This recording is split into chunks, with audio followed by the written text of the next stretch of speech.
Hello everyone, welcome to another episode of Border Crossing. Good morning. It is, Saturday. That's good. I was sort of panicking because when I get it. Anyway, so I'm trying to get my Italian citizenship because in Italy they have, and I qualify for it. I've already confirmed that I do based on the requirements, on the legal requirements, which are basically an unbroken line of descent on the father's side to Italy, back to Italy. And there's certain dates that have to be met of when people came or how long the people were there in Italy versus when they came here. It's complicated, but it's not too complicated. But you got to look at the details of it to actually determine it. It has nothing to do with your mom's side. It's all on the father's side, and it's very sexist. The whole thing. It's, I don't know. If you're a woman, it's a lot harder to actually get this. If you're, let's say, the daughter of an Italian, it's a lot more difficult because you actually have to prove fluency in Italian, but you don't have to speak any Italian as a male to claim Italian citizenship. Yeah, you don't even have to show minimum level. I mean, not at all. So it's kind of interesting, but it's a different system, anyways. So I qualify based on the unbroken line of descent thing, and I have. So what you have to gather though, and to actually get the passport, to get the Italian passport, get the dual citizenship actually through, is you have to get all the paperwork, okay, that proves all this, okay. And so that's not nearly as easy as you might think it would be. Well, you wouldn't think it would be easy. You should, because it's not at all. It's not easy at all. It has to be like the official, and everything has to be. I mean, it's all down to the I and the T. Everything's got to be spelled. And so in my case, Demarco, it turns out, that's my last name, Demarco, is spelled lots of different ways. Not spelled different ways, but it is spelled different ways. There's D-I, D-E, but the D-I-D-E is not the problem. It's all D-E's down the line. But there's a D-E space M version, and then a D-E-M version, where the M is capitalized in both cases, luckily. But that could also be a problem if it wasn't. But the D-E space M version is we think the official version. Looking at the records of Ellis, or the boat records for when the first Demarco came to the U.S., the way the passenger manifest was signed, it looked like it was a D-E space M. ARCO, but a lot of the documents in particular my passport and my documents are without the space, and my dad's passport also was without the space. So we had to reconcile that, and there's also some other there's some minor spelling things around some of my grandmother's name, her first name, and a couple other oddities around that we had to sort through, and there's some shady characters, like anybody, there's some shady characters on the Italian side for sure. And of course, it turns out that, kind of funny, the place where my family actually originates from, this place called Calabria. It's a town in Italy, which, as I was doing some research, it turns out it's considered a cursed town, actually.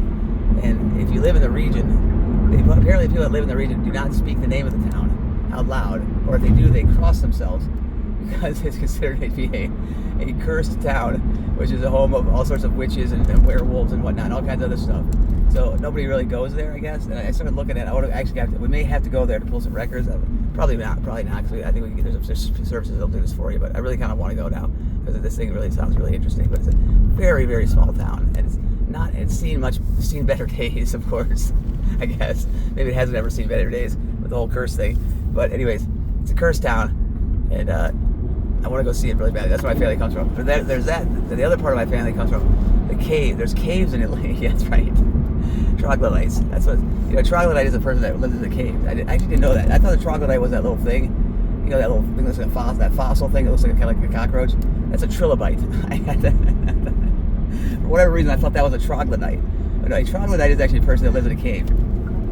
But my family were troglodytes. That's right. You heard me. I'm announcing it here for the first time on YouTube. My family were troglodytes. They lived in caves. Up until not in the caveman era, dude. I'm talking about till the 1930s and shit, like till the modern times. There were Demarcos living in caves in Italy. Yep, correct. You heard me right. Caves. So the cursed town of the caves is where the family came from. So I'm definitely gonna go to Italy. I've never been to Italy, but I really want to go, especially if I get my Italian citizenship. You'd think I would have to go there, which ironically I could actually get my citizenship and never go there, including passport and everything. But I do want to go there mainly because I want to see this cursed town of Calabria, and I want to see, of course, the caves where my family originates from. So the caves in the cursed town. It's gonna be pretty fun. That should be fun. Troglodytes. I could have swore that was those things, man. My whole life I thought those things were troglodytes. I remember when I was a kid, I was like, oh, I want to find one of those troglodytes out there. you'd see him in the encyclopedia or whatever. That's how old I am. I had paper encyclopedias. That's right, Encyclopedia Britannica, something like that. Not the Britannica, but one of those deals. I used to be so excited when the encyclopedia, because we ordered a whole set when I was a kid. I would be so excited about when the next volume was going to come. Yeah, I was pretty much a nerd for sure. But I was like, oh, when's the W going to come? Whatever. I wonder what's going to be an X. X through Z. Yeah, the last few letters of the alphabet are always jammed into one volume. Like X through Z. Yeah, they're in alphabetical order. Those encyclopedias, in case you didn't realize that, or you've never seen one. You probably haven't if you're normal age. Let's see here. They're not some old fart like me.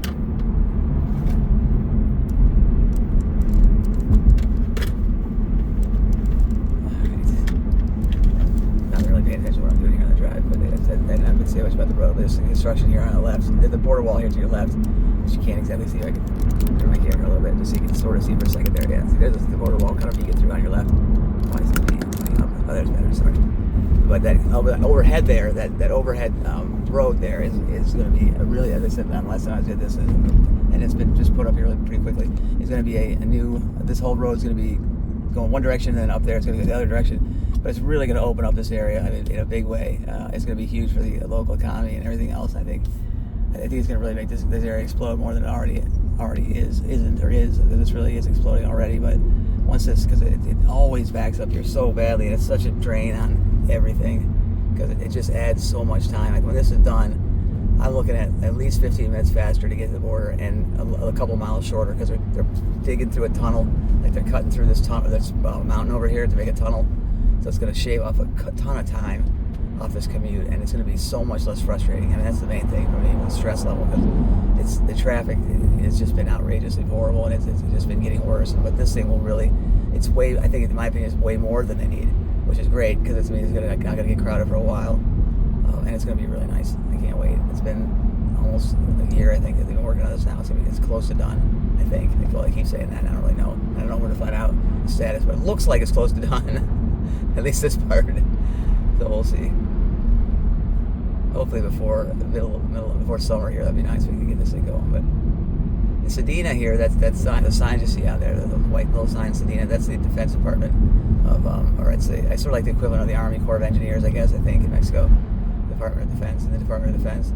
And they came in and sort of took over this project at some point early on because it was a locally kind of driven thing and not coming out of Tijuana. And they didn't have the right resources, I don't think, to fund it ever. But I think, they were moving really slow actually. But then the feds came in and they really, really kicked things into high gear. And I think the reason they did it is because, well, look at the location here, right next to the border wall. I mean, obviously, it's a defense perspective. You can make an easy argument that this is a highly important stretch of road. It's highly important to be able to move military materials through here, whatever.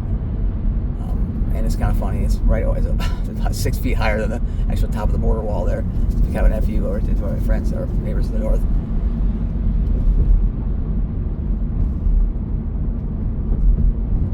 Yeah, so things have been a little bit tense here. Tense, I don't know if that's the right word for it. I'm not sure what the right word is exactly, but some people have been tense. I mean, over the Texas border is for sure there have been some riots and unrest, whatever. And so far, San Ysidro, Tecate, Otay, those are the 3 main crossings in California. This part have been violence-free, no issues, and I don't anticipate that to change. I hope it doesn't.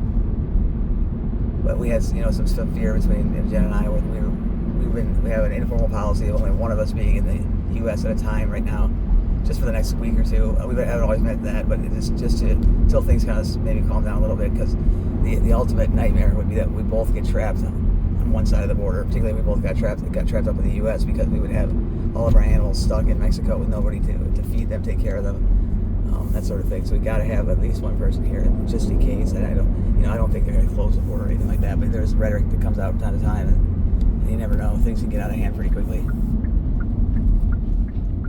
And we don't want to get stuck up there with the animals down here.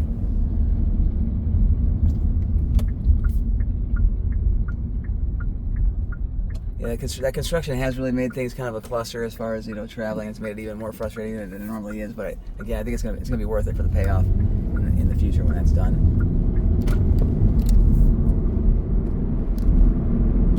So I gotta be up to this place. It says 8:23 a.m. I gotta be at my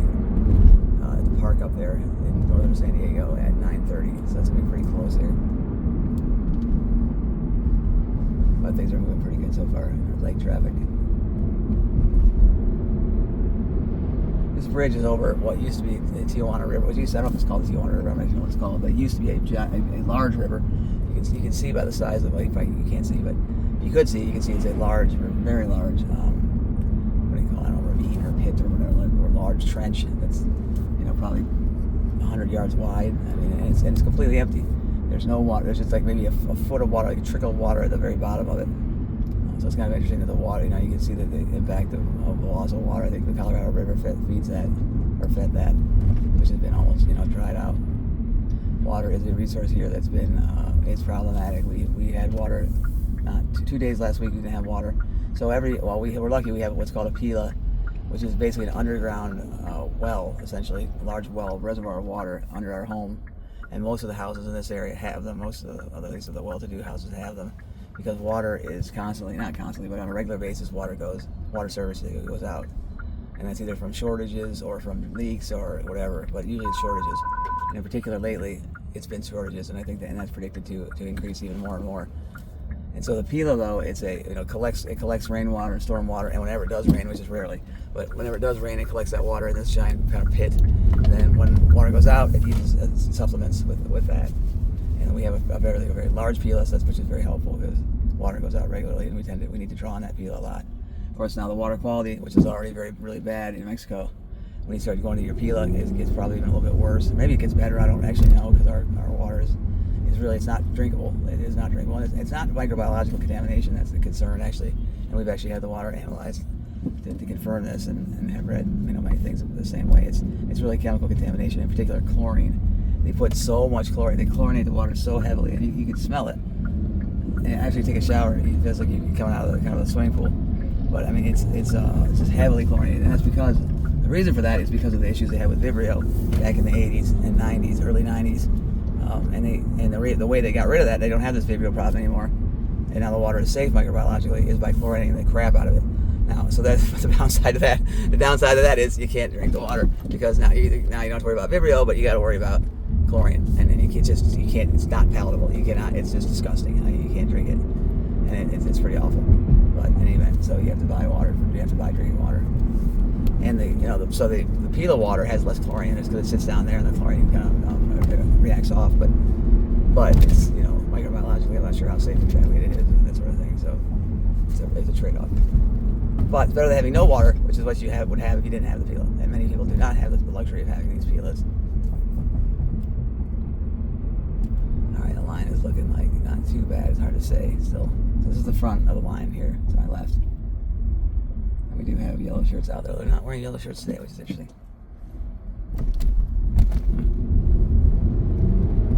Usually they have these yellow vests on. I'm not sure why they're not wearing their yellow shirts. Their yellow vests. Oh, shoot.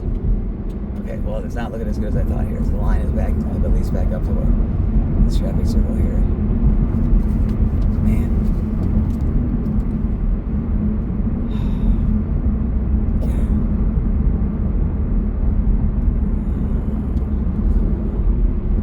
Alright, maybe it's only here. That'd be good. If it's only here, that's good. I can live with that.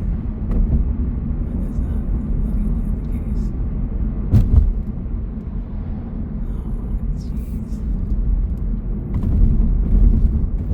Shirt, and there are yellow shirts here too. That means this is backed up to back. At least the next traffic circle. Oh man. Well, any helps that I had getting over the border quickly being dashed here. It looks like we've got a normal, fairly long, not long, but we got a fairly long, average size line, I guess, at least so far. Let's see how far this goes. Hopefully not back beyond the third. Okay, this is the end of the line. We're not too bad here.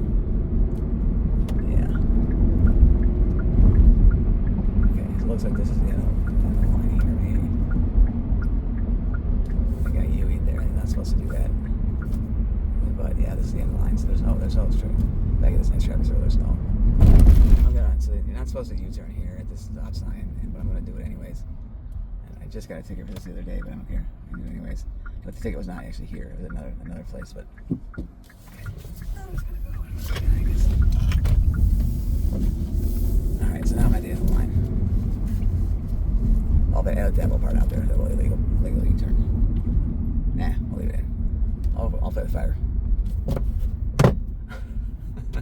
Yeah, I told the story on the last one about my tickets. The ticket I got that I had to actually pay, that I did pay, didn't have to pay, but I did pay anyways, for an illegal U-turn, which is much further up down here down the line, not there. There's a stop sign. They probably would be maybe be a little more forgiving. Not sure exactly. I was looking for my phone. Duh, I'm using it right here to film this thing, to record this thing. Where's my phone? Panicking. It's sitting right here in front of me, recording this as we speak. I gotta see what they do a lot.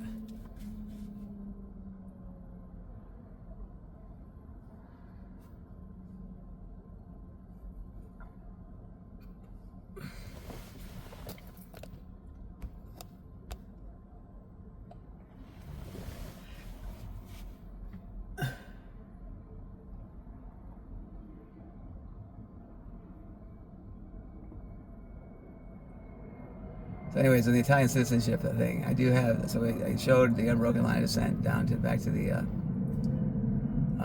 back to Italy, and we're just in that process of collecting all the paperwork, which is. I know we didn't get into that with paperwork. The paperwork is you need to have the birth certificate and death certificate of all the people from you back to the people in your family in Italy, and then you have to have the marriage certificates from all those people. Okay, so all in that line. And it's not once you start getting back to the first couple generations, whatever, not that big a deal. But we had to go 4 generations back, or 3. I think it was 3 or 4 generations back. I don't remember exactly.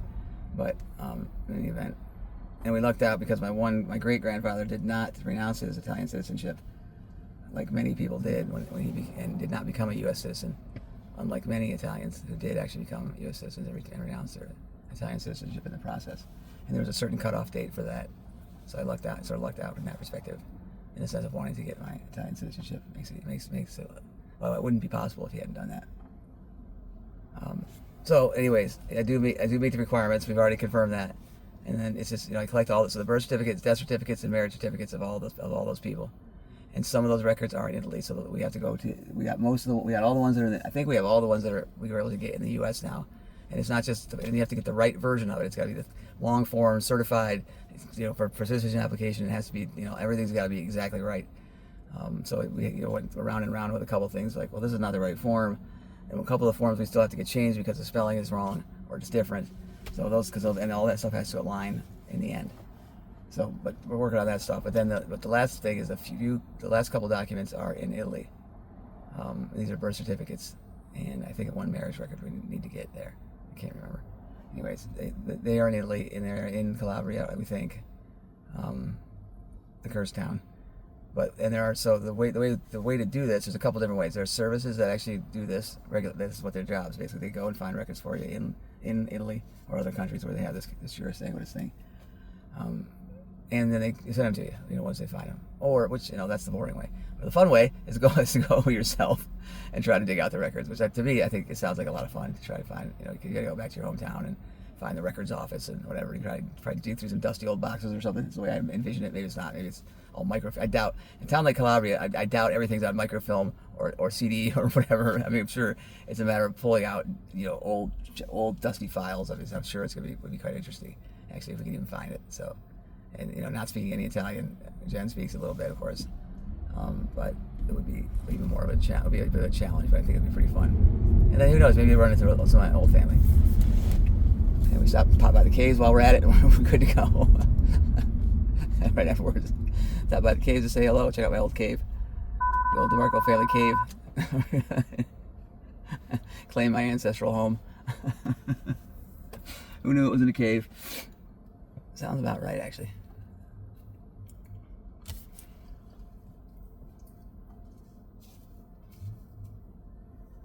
But then, so then once you get all the paperwork, that's step 1. Then that step takes. So I've been working on this for 2 years now already, or 2.5 years, 3 years. I don't know, it's been a long time. But that's step 1 only, is getting all the paperwork. And then of course step 1 is not all that easy. But once you have all that paperwork in hand, then you actually have to do the application for the citizenship. And that essentially is basically like a passport, getting a passport basically. And it's not easy either. And there's some that has to be done in an Italian court.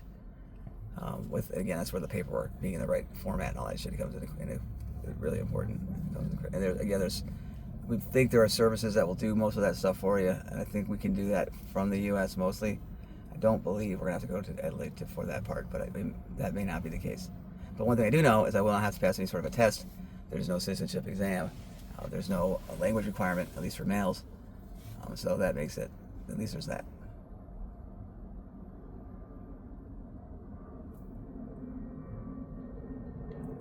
Now, why do I want to do this, you ask?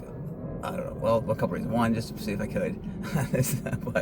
but I think for me, it was about, at the time, it's about getting that European passport, because what that gives you is access to the European Union and travel and through the Schengen zone and such. So for travel purposes, it's so much easier if you have a European passport to get through, to move around in Europe because of that Schengen thing. And I plan to do some traveling in Europe, I hope, before the end of my days here. So quite a bit, I hope. So it would be really, really nice having that Italian passport as far as movement through that space goes. There are also interesting benefits that come with being an Italian citizen. I'm not trying to take advantage of their system or anything, but there are retirement benefits, unemployment benefits, disability, death benefits, different things that my wife potentially could qualify for, and even my dad potentially if he's still alive long enough. Because once I get citizenship, he automatically becomes a citizen as well. He doesn't have to go through all the bells and whoops and whistles that I had to go through, and he may be able to get benefits. But he may probably be dead by the time it happens, but I hope not. But you never know.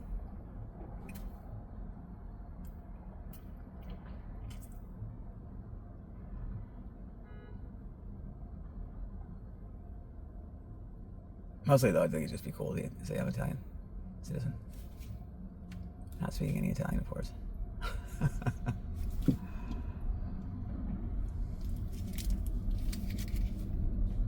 That's about as much Spanish as I speak still, so.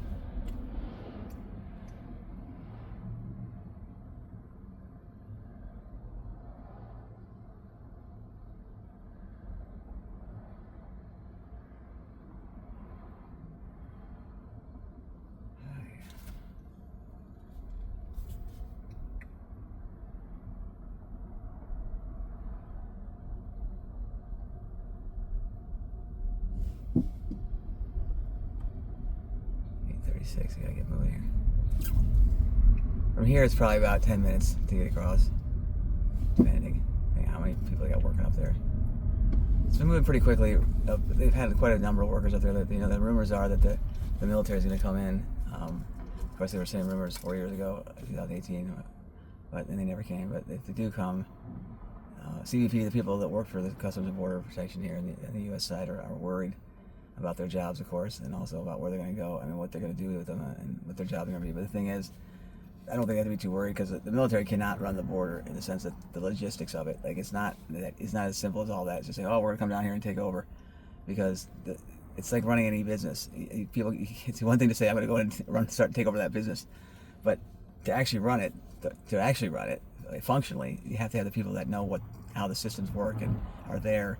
And so you need to keep those people around, and those people have to stay in their jobs. This is why when companies take over other companies, they typically don't just fire everybody and start 100% fresh, because you just don't know the systems, you don't know how things work, you just can't get things done. Now, over time you can do that, but it takes time, it takes a long time, and that's not what the military has planned here in any case. But if they did come down here, the CBP was not going anywhere, at least not for a long time. And there's no place, actually, I'm also quite curious to see where the actual military would stay. It's not like this is a military base, or there's barracks, or there's a lot of extra space, hotel space, or whatever around here. I just don't. I guess there's hotel space, but I just don't see that like a contingent of Marines or whatever it is comes down here and they stay in a hotel. I don't know. For a few, there is rumors, and I think it's actually true. I think there's a prison complex underneath the San Ysidro border crossing for people who try to cross and such, illegal crossers. But I don't know how big that is, and I don't know if they want to have the Marines staying in the prison, and it's one possibility, I guess. There's a pedestrian crossway that's been closed for a long time, and maybe they could make that and convert that. Just don't know. The border's really big, but there's only a couple buildings associated with it, and I don't know how much space. I think the buildings are pretty full. I think, so I don't know.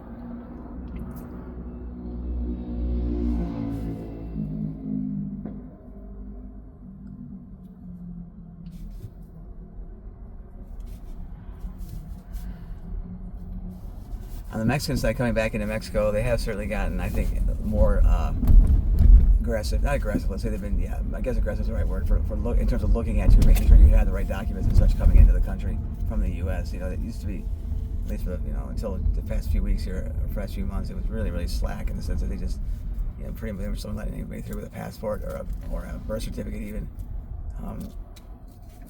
And vice versa, going back into the U.S. And they've cracked down on that a lot. I've got no problem with that. I think that's actually smart. If you don't have your proper documents and such, well, you shouldn't be crossing the border. I mean, that's just a no-brainer, in my opinion. Jeez, my wallet smells like cat pee. God, jeez. Like, where's that smell coming from? It's my wallet. So, anyways, we have one cat.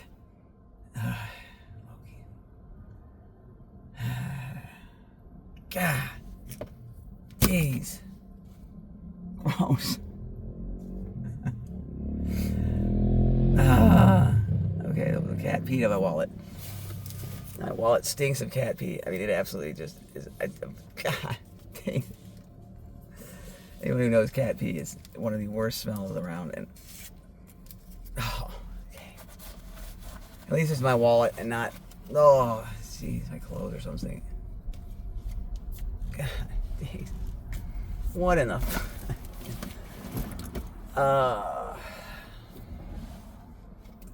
Logie the cat is an unneutered male, and that's why he's still marks. And yeah.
Our house got broken into. I didn't say this.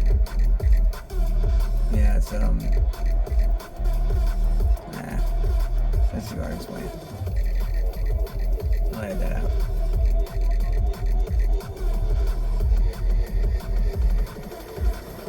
Hello, Samantha. Miss you.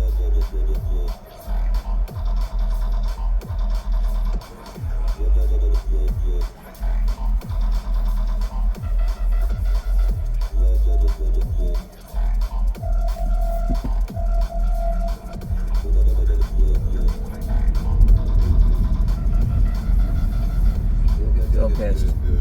Very, very pissed. But I miss you anyways.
crossing.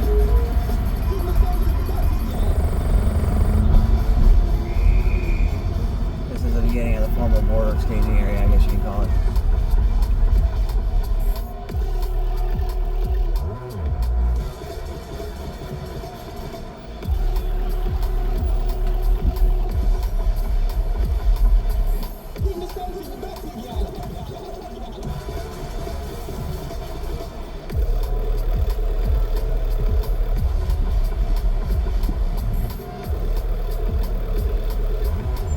This is actually considered the front of the line, in case you are wondering, a little border terminology there, a little trivia.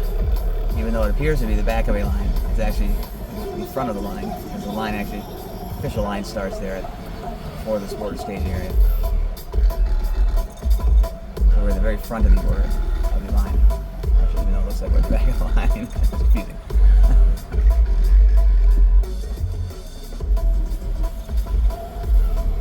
It's all about how you think about it.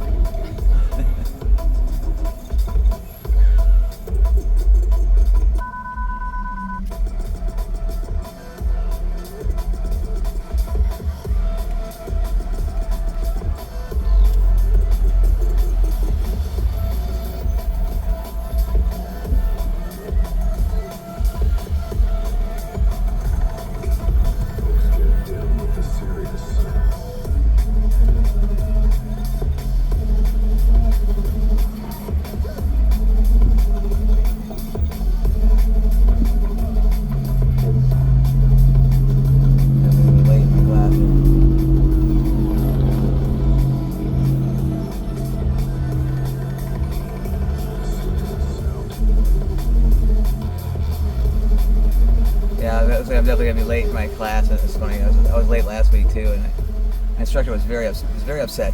I could tell. She takes her job very seriously, which I can appreciate that. I would too. It's pretty rude people showed up late, but he was just really kind of put out by maybe like 10 minutes late, and it looks like I'm gonna be repeating the process here today at least, and that's not gonna make her very happy at all.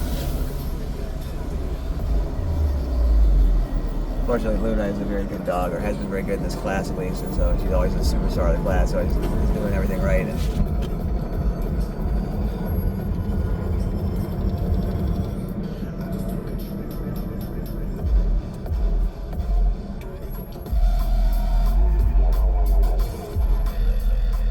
I just find it funny when people give you compliments about your dog. They love it. They say your dog is so pretty, your dog's so whatever, this, that, and the other thing. You're like, yeah, thanks, I guess. I mean, what am I supposed to say? Thank you on behalf of my dog. My dog was good job, had some good genes, has done a good job of being a good-looking, cute dog. Yeah, I take no credit for the behaviors of my dog, I have to say, or the way, certainly not like the appearance of my dog. Yeah, I'm constantly giving credit for it. I will take the blame, though, for any problems, which there are many.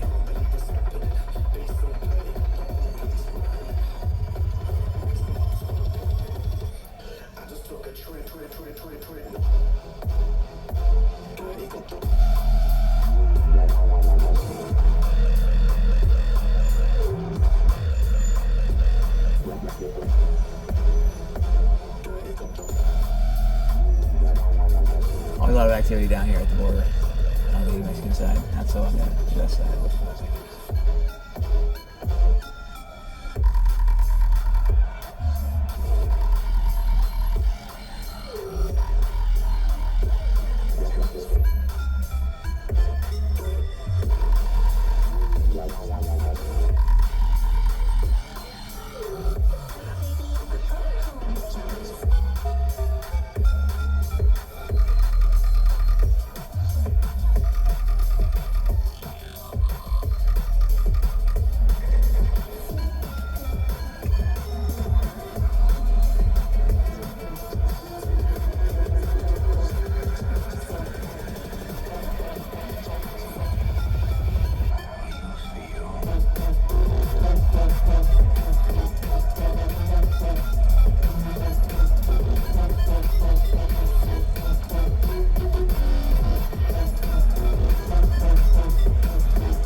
Minutes from the time I started the recording until now. about 2 minutes after, or a minute after I left the house. Not too bad. If I get across in under an hour, I consider that a good day.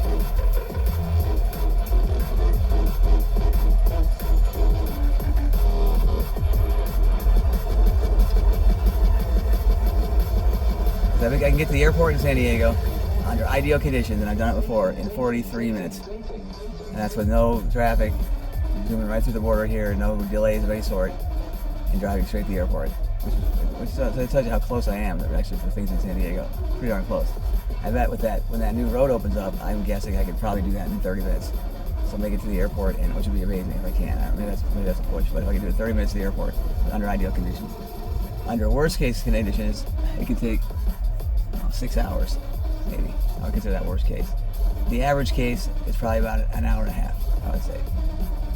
Maybe 2 at most, which is not horrible, but it is. That's a fairly significant amount of time in the car.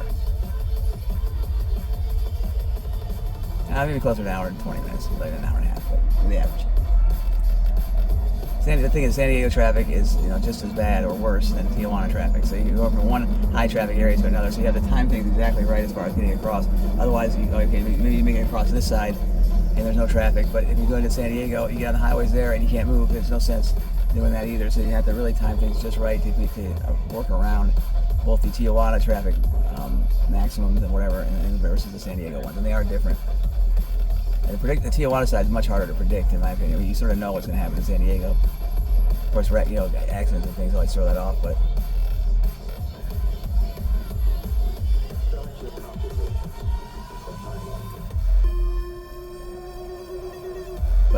today, this was pretty much an average, or maybe a little faster than average day, I would say, as far as getting to the border, getting across the border so far.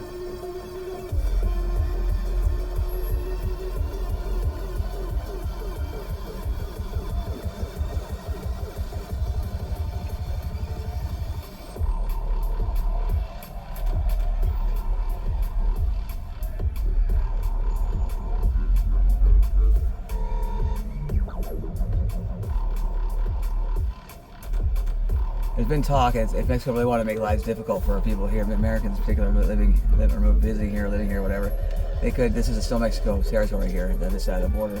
They are more than in their rights to put up barriers here and screen people to make sure they have the appropriate documents for being in the country. And they've done that in the past. And on the U.S. side, occasionally, when you're coming back into Mexico, they will do that to make sure you have the appropriate American U.S. documents for leaving the country and getting back in. And that could, because there are so many non-standard, let's call it illegals, American illegals down here that are living in Mexico or working or whatever down here without their appropriate documents or visiting, they could really cause a lot of headaches for a lot of people. And I think that's one of the retaliatory things. I think if things really went south, if you started seeing Mexican troops or whatever up here checking U.S. documents, then things have really gone into a bad place as far as the relations go between two countries.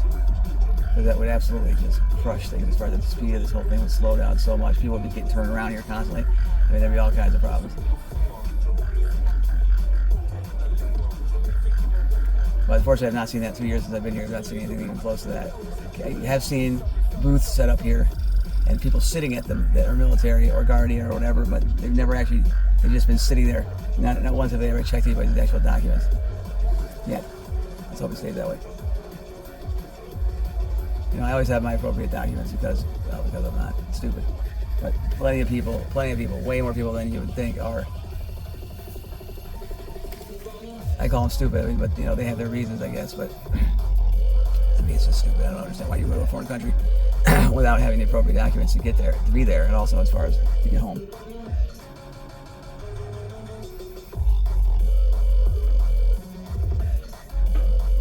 Yeah, I have no problem. People get all up in arms about the U.S. Getting harder and harder on checking people to make sure they have the right documents and things. And to me, I have no sympathy for that. I'm sorry. You want to leave. It's a privilege to be able to leave and come into the country. So do it the right way. Follow the appropriate procedures. You got to get your documents in place and do it the right way. I know it's frustrating and it takes a long time and it takes patience and it costs money too, which is sort of unfair sometimes. But you can do it. It might take you some time, but you can do it.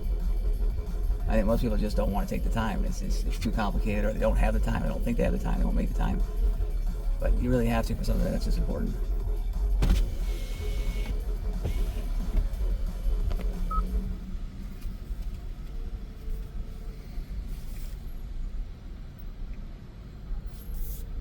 Man, you think it's hard to get documents here?